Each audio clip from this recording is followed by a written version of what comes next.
Este descubrimiento tiene helado a todos los científicos en el mundo. Antes de comenzar, te reto a que me regales tu asombroso me gusta sin respirar y te suscribas al canal para ser parte de la familia Panda. Esta es la ciudad perdida de Heraclión, Alejandría, Egipto. Es una ciudad antigua exhumada de las profundidades del océano, apareciendo en algunas inscripciones raras y textos antiguos. La ciudad de Tonis Heraclión estuvo escondida durante miles de años, sumergida en las profundidades del mar. Después de buscar durante años examinando la vasta área de la bahía de Abukir frente a la costa de Egipto, el arqueólogo francés Frank Godiot y su equipo de él vieron un rostro colosal emerger de las sombras acuosas. Godiot finalmente se había encontrado con Tonis Heraclión, completamente sumergido a 7 kilómetros de la costa de Alejandría. Entre las ruinas submarinas habían 64 barcos, 700 anclas, un tesoro de monedas de oro, estatuas de 16 pies y sobre todo, los restos de un enorme templo al dios Amun-Herred y los diminutos sarcófagos de los animales que fueron traídos allí como ofrendas. Las ruinas y los artefactos hechos de granito y diorita están notablemente conservados y dan una idea de lo que fue hace 2300 años, una de las grandes ciudades portuarias del mundo. Estas controlaban todo el comercio hacia Egipto. Fue el puerto más importante durante el periodo faraónico y uno de los principales centros comerciales de ese país, hasta que un día un tsunami, un maremoto enorme se lo tragó y quedó en el olvido. Muchos la consideran una Atlántida de la vida real. Años después de su hundimiento, su existencia fue olvidada y Heraclión pasó a convertirse en un mito, otra leyenda más del internet. Esta ciudad vio la caída de los últimos faraones y el comienzo del periodo helenístico, con la conquista de Egipto de Alejandro Magno en el siglo III a.C., pero unos 100 años más tarde fue consumida por el mar en un evento que aún sigue siendo un misterio. Continuamos con la Atlántida. La Atlántida es uno de los mitos y leyendas más conocidas en el mundo y sobre todo, una de las más misteriosas y fantásticas que hay. Es el mito más investigado por muchos científicos y arqueólogos.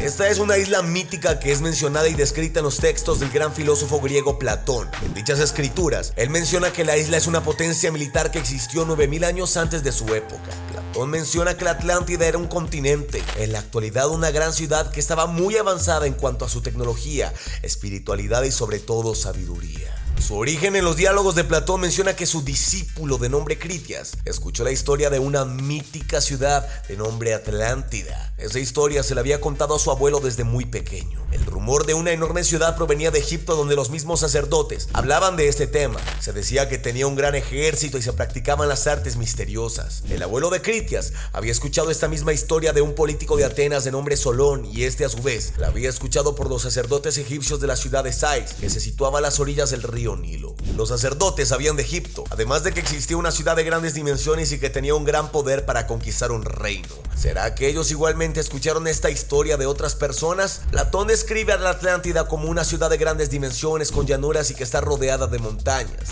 Se decía que la Atlántida se encontraba más allá de las columnas de Hércules y además que tenía un gran ejército para conquistar pueblos y naciones.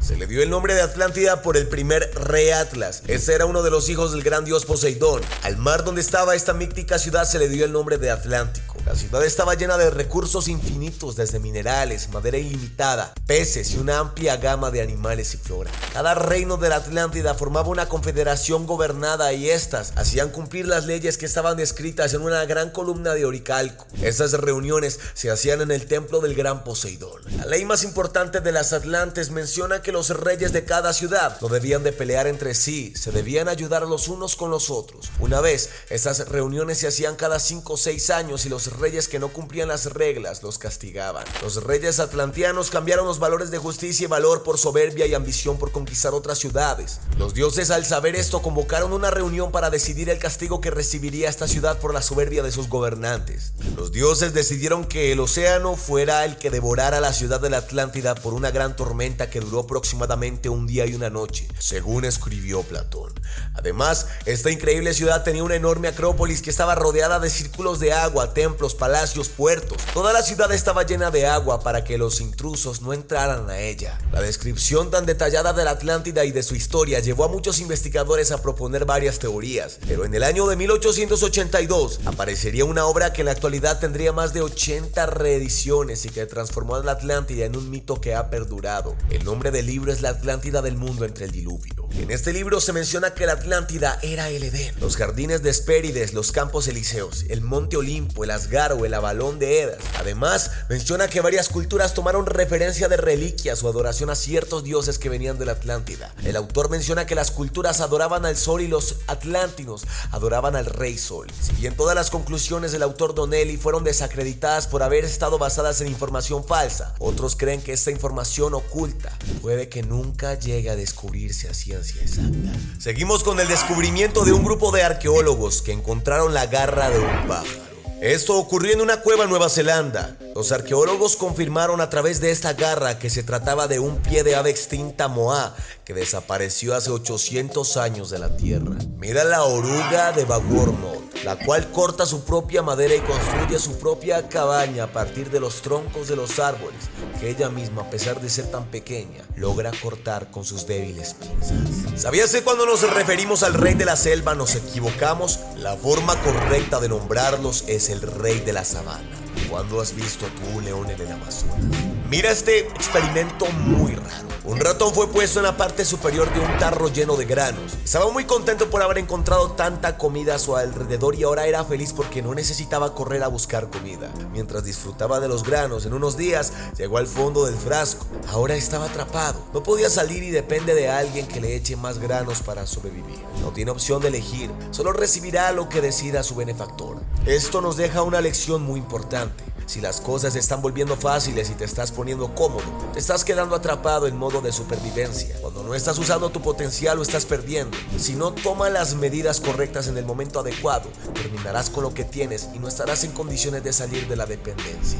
¿Conocías la lengua de un pájaro carpintero? Esta es tan larga que se envuelve alrededor de su cerebro para protegerlo mientras golpea un árbol. Parece muy interesante. ¿Conocías al unicornio siberiano? Es el Elamosterium extinto de hace 39.000 años. ¿Sabías que un hombre diseñó una silla de ruedas para peces que no podían nadar hacia arriba, evitando que se queden en el fondo y mueran? Increíble. Este es el alce irlandés, el ciervo más grande que llegó a habitar en el planeta Tierra. Mide 3 veces lo que mide un ser humano y sus cuernos son lo suficientemente enormes y pesados para matar a alguien. Mira el dogo. Es un cachorro de 18.000 años que fue descubierto en el hielo siberiano. Está tan bien conservado que su nariz y sus dientes aún siguen estando intactos. Este es el aire ártico que está provocando temperaturas tan bajas en las temporadas de invierno que hasta una telaraña puede quedar congelada. Mira el pulpo gigante del Pacífico. El pulpo gigante del Pacífico es el más grande y el más longevo de todas las especies del pulpo. Tiene el récord de tamaño que lo ostenta con 270 kilos y 9 metros. Un ejemplar medio está en torno a los 5 metros y los 50 kilogramos, y este casi que cuatriplica los estándares. Son criaturas de gran inteligencia. Los pulpos de gigantes del Pacífico han demostrado ser capaces de abrir tarros, imitar otros pulpos y encontrar la salida del laberinto en pruebas de laboratorio. Bueno, querido panda, espero que te haya encantado el video del día de hoy. Sabes que si fue de tu agrado me puedes regalar tu asombroso me gusta sin respirar. Suscribirte al canal, que yo he sido tu panda de la suerte, y nos veremos en la próxima. Adiós.